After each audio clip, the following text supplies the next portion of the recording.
नमस्कार, news track के Y factor में आपका स्वागत है। मैं हूं योगेश मिश्र। 2014 के नरेंद्र मोदी के चुनावी अभियान के बाद यह साबित हो गया कि नेता सिर्फ चुनाव नहीं लड़ते हैं, चुनाव लड़ने के लिए एक दूसरी मशीनरी भी होती है जो पर्दे के पीछे होती है, जिसे इलेक्शन स्ट्रेटेजिस्ट भी कहते हैं।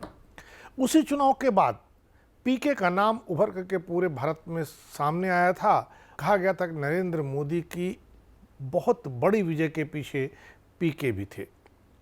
आज जब कर्नाटक का नतीजा आया है और कांग्रेस ने एक बड़ी इबारत लिख दी है, तब आपके सामने वहाँ पर मल्लिकार्जुन खड़गे, डीके शिव कुमार, सिद्धारमैया, इसी के साथ साथ राहुल गांधी, प्रियंका गांधी सरीखे तमाम नाम आ रहे होंगे। लेकिन हम आपको एक ऐसा नाम बताते हैं जो इस जीत के पीछे है, पर्दे के पीछे रहने वाला शख्स है। इस जीत के बाद वह शख्स एक बड़े इलेक्शन स्ट्रेटेजिस्ट या सेफोलॉजिस्ट के रूप में सामने आने ही वाला है। इस शख्स का नाम है सुनील कानुगोलू। सुनील कानुगोलू कभी भाजपा के लिए काम कर चुके हैं, अब कांग्रेस के साथ हैं। उनकी रणनीति को कर्नाटक की जीत का एक महत्वपूर्ण फैक्टर माना जा रहा है। कर्नाटक की जीत की वजह के पीछे राहुल गांधी की भारत जोड़ो यात्रा, स्थानीय नेताओं या मुंबई सरकार पर 40% कमीशन का आरोप, इन सब ने तो महत्वपूर्ण भूमिका निभाई ही, लेकिन कम महत्वपूर्ण भूमिका सुनील कानुगोलू की भी नहीं रही। वह कांग्रेस पार्टी के मुख्य चुनाव रणनीतिकार रहे, जिन्हें संभावित उम्मीदवारों का फैसला करने का महत्वपूर्ण काम सौंपा गया था। सुनील कानुगोलू भले ही राज्य में लोगों की नज़र में ना आए हों, लेकिन उनके प्रभाव और रणनीतिक कौशल ने उन्हें कांग्रेस पार्टी के प्रभावशाली शख्सियतों में से एक बना दिया है।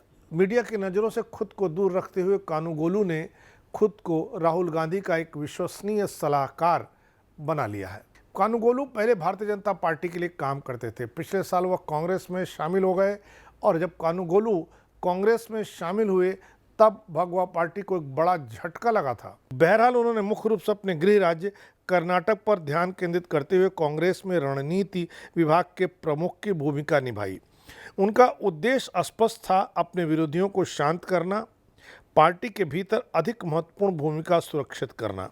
कांग्रेस में शामिल होने के बाद प्रियंका और राहुल कर्नाटक के मामले में कानुगोलू के राय को भी महत्व देने लगे। कानुगोलू ने जल्द ही कर्नाटक में भाजपा सरकार को हटाने के लिए चुनाव विशेषज्ञों की एक टीम इकट्ठी की। बताया जाता है कि यह टीम रोजाना 20-20 घंटे काम करती थी। कानुगोलू ने सिद्धारमैया और डीके शिव कुमार के नेतृत्व में कर्नाटक कांग्रेस के भीतर प्रतिद्वंदी गुटों को एक साथ लाने में रणनीतिक कौशल और क्षमता दिखाई। कर्नाटक के बेल्लारी इलाके के रहने वाले कानुगोलू एक प्रसिद्ध परिवार से आते हैं। उन्होंने अमेरिका से उच्च शिक्षा हासिल की है। भारत लौटने के बाद वे गुजरात में राजनीतिक रणनीतियों में शामिल हो गए और association of billion minds ABM का नेतृत्व किया।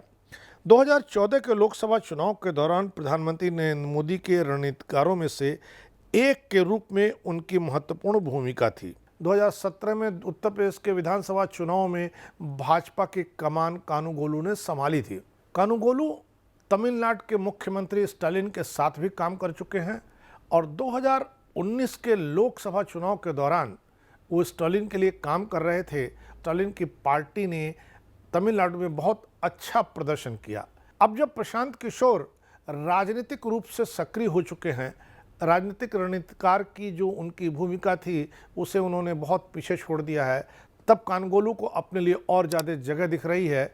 अगले लोकसभा चुनाव में भी कांग्रेस के रणनीतिकार के तौर पर कानुगोलू रखे जाएंगे।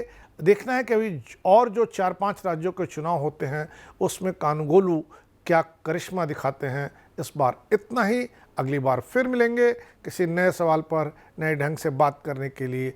तब तक के लिए नमस्कार।